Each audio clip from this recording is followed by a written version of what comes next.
Hi everyone, it's Zoe and welcome back to the Flicker of Hope Foundation's YouTube channel.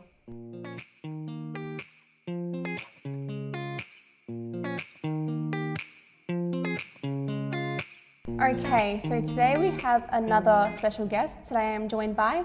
Hi, my name's Michael Magolo. And you have a child with NF, don't you? That's right. So what's your child's name and age? My child's name is Giorgio and he's 3.5 years old. Okay, so when was he diagnosed with NF? He was diagnosed at 6 weeks old. Yep, and what was the process like for you? I remember it very clearly. It was the day after New Year's on year 2022.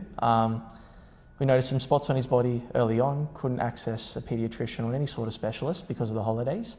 And during COVID, as you know, it's just hard to get two people into the same room. So we waited outside, myself and my pet. My wife and Giorgio went into the paediatrician, stayed there for about an hour, looking at all the spots, counting them, and observing all those other things that come with NF. So were the spots the first thing that you noticed was different? Yeah, he certainly turned up with spots pretty much straight away. We always had this story, we bought a giraffe before he was born, because we enjoy giraffes, and then seeing the giraffe spots and then them appearing on him, that was scary. We thought there was some sort of coincidence with that. Yeah. But he's attached to the animal. He loves it very much. And now it's become a running joke between us. And was there anything else that wasn't quite right that you noticed before getting a diagnosis that you thought just seemed off?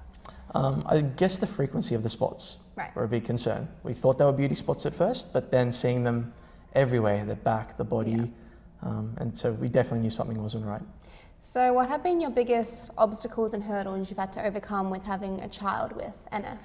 I think it's while you have a full-time job, it's very hard to consistently take time off to go to all these appointments. I cannot remember another time in which I've had to take time off for my own leisure. It's always been to a specialist or to a doctor, yeah. And has he had any major surgeries or what's the biggest medical thing he's had to go through? Very early on we found an optic glioma in the eye. So pretty much straight away it's been on chemotherapy, a mild form for 70 weeks in duration. Apart from that, just your usual eye specialists, forget the term for it, but where they check the muscular movements. That's been pretty much it.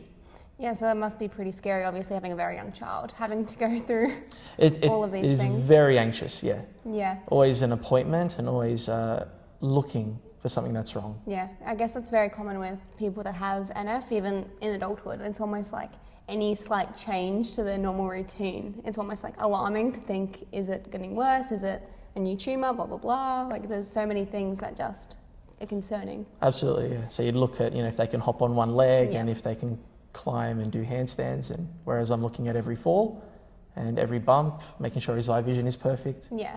Constant monitoring. So does the optic glioma affect his vision? He's got about 50% in one eye working. The treatment didn't do what we thought it would. Right. It might have slowed down the optic glioma. We're not too sure yet. Yeah. And you're doing a fundraiser, I believe. Correct. So do you want to tell everybody what you're doing? Yes. The long hair is intentional. It's past the 25 centimetre mark. It is being shaved off in a week, and that'll go to a child that needs it. That's very exciting. And are you raising money for it? We've raised $7,500. The original was just to hit maybe $4,000, but it's certainly taken off. Yeah, definitely. You do have a very full head of hair, especially with the curls. There are greys underneath. I cannot wait to get this off, but I'm enjoying the attention that it gives. Yeah. So what's your main goal? Do you have do you think you're going to get much more in this last week, or? There's going to be one more push. One more push. Absolutely. Yeah. I'll push it through the school community, the rest of my family, both here and in Sydney. We'll see. Yeah. I think that's everything we needed to cover, unless there's anything else you wanted to add, or? Yeah, I suppose a lot of parents might find this very confusing at first, and there really isn't an option to speak to. Reach out to a Flicker of Hope.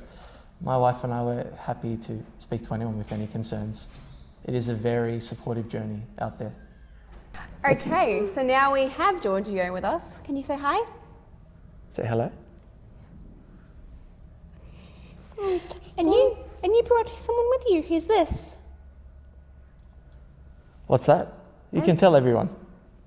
I know, Sylvia. Pretty cool. Everyone have a white cloth in the road. It's pretty cool. Looking when we're crossing the road.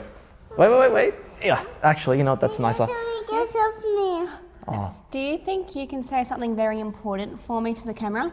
Yeah. Can you say, please donate? Donate. please donate. Donate. Donate. And can you say, thanks for watching?